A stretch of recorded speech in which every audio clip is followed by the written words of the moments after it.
Hi, എല്ലാവർക്കും സ്മിതാസ് cooking വേൾഡിലേക്ക് സ്വാഗതം. ഇന്ന് ഉണ്ടാക്കുന്ന ഒരു സ്വീറ്റ് ആണ് കേട്ടോ. നമ്മുടെ ഒരു ലഡു ആണ് ഉണ്ടാക്കുന്നത്. നമ്മൾ സാധാരണ ലഡുവിൽ നിന്നൊക്കെ വ്യത്യസ്തമായിട്ട് റവയും കടലമാവും കൂടി ചേർത്തിട്ടുള്ള ഒരു റവ ബേസൻ ലഡു ആണ് ഉണ്ടാക്കുന്നത്. റവ ബേസൻ ലഡു ഉണ്ടാക്കുന്നതിന് വേണ്ടിയിട്ട് ഞാൻ ഒരു ഗ്ലാസ് റവയാണ് എടുത്തിട്ടുള്ളത്. ഇത് കണ്ടില്ലേ, നമ്മൾ ചായ കുടിക്കാൻ എടുക്കുന്ന ഗ്ലാസ് കേട്ടോ. അതിന് ഒരു ഗ്ലാസ് വറുത്ത റവ, റോസ്റ്റ് ചെയ്തെടുത്ത റവയാണ് എടുത്തിട്ടുള്ളത്. അതേ ഗ്ലാസ്സിന് തന്നെ അരക്കപ്പ് കടലമാവും എടുത്തിട്ടുണ്ട്. അപ്പോൾ ആദ്യം നമുക്ക് കുറച്ച് പഞ്ചസാര ഉരുക്കിയെടുക്കാം. നമ്മൾ എല്ലാം ഈ ഒരു അളവിൽ തന്നെ വേണം കേട്ടോ. ആ ഗ്ലാസ്സിൽ തന്നെ ഞാനൊരു അര ഗ്ലാസ് വെള്ളമാണ് എടുത്തിട്ടുള്ളത്. സ്റ്റൗ ഒന്ന് കത്തിച്ചു കൊടുക്കാം. അര ഗ്ലാസ് പഞ്ചസാര എടുത്തിട്ടുണ്ട്, ഇതിലേക്ക് ഇട്ട് കൊടുക്കാം. നൂൽപ്പരുവാവണം കേട്ടോ, അതുവരെ നമുക്കിതൊന്ന് അലിയിച്ചെടുക്കാം. നമ്മൾ കൈകൊണ്ട് ഇങ്ങനെ തൊട്ട് നോക്കുമ്പോഴേ ഇങ്ങനെ ഒട്ടുമല്ലോ, ആ ഒരു പാകത്തിൽ കുറച്ചും കൂടി ഒന്ന് അറിയാൻ മതി. അപ്പോൾ അത് പാകമായിട്ടുണ്ട്. കണ്ടില്ല, നമ്മളിങ്ങനെ തൊടുമ്പോൾ കയ്യിൽ ഇങ്ങനെ ഒരു ഒട്ടണ ഒരു പാകം. അത് കൂടുതലാവേണ്ട ആവശ്യമില്ല കേട്ടോ, ഇത് മതിയേ. ഫ്ലെയിം ഓഫ് ചെയ്യാം.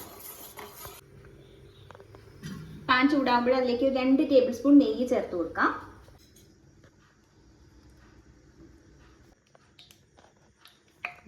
നെയ്യിലേക്ക് നമ്മൾ എടുത്തു വെച്ചിരിക്കുന്ന കടലമാവ്, ഫ്ലെയിം നന്നായിട്ട് കുറച്ച് വെക്കണം കേട്ടോ. എന്നിട്ടൊന്ന് ഇളക്കി കൊടുക്കാം.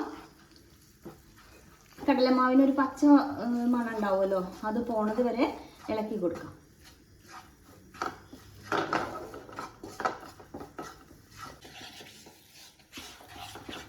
ചാനൽ ആദ്യമായിട്ടാണ് കാണുന്നെങ്കിൽ സബ്സ്ക്രൈബ് ചെയ്യാൻ മറക്കരുത്. തൊട്ടടുത്താണ് ബെല്ലൈക്കൺ കൂടി ഒന്ന് ക്ലിക്ക് ചെയ്യുമ്പോൾ 3 ഓപ്ഷൻ കാണാം. അതിൽ ഓൾ വേണം സെലക്ട് ചെയ്യാൻ. എങ്കിൽ മാത്രമേ ഞാൻ പുതിയ വീഡിയോ അപ്ലോഡ് ചെയ്യുമ്പോൾ നോട്ടിഫിക്കേഷൻ ലഭിക്കുകയുള്ളൂ. കടലമാവെല്ലാം നല്ല പാകത്തിനായി കിട്ടിയിട്ടുണ്ട്. ഇതിലേക്ക് നമ്മൾ എടുത്ത് വെച്ചിരിക്കുന്ന റവ ആഡ് ചെയ്യാം.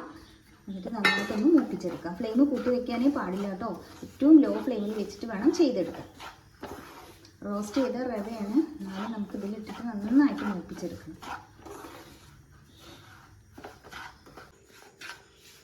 റവ മൂത്ത് വന്നിട്ടുണ്ട്. ഇതിലേക്ക് ഒരു 2 ടേബിൾ സ്പൂൺ നാളികേരം,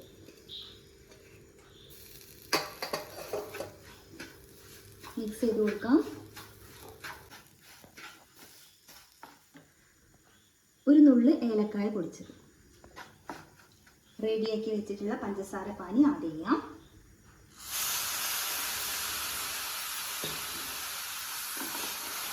നന്നായിട്ട് യോജിപ്പിച്ച് കൊടുക്കാം. നന്നായിട്ടൊന്ന് യോജിപ്പിച്ച് കൊടുക്കാം കേട്ടോ. ഇത് പാകത്തിനായിട്ടുണ്ട്. നമുക്ക് വേറൊരു പാത്രത്തിലേക്ക് മാറ്റി വെക്കാം. ഈ പാത്രത്തിൽ തന്നെ വെക്കരുത് കേട്ടോ, പിന്നെ അത് നമുക്ക് ഉരുട്ടിയെടുക്കാൻ കഴിയില്ല.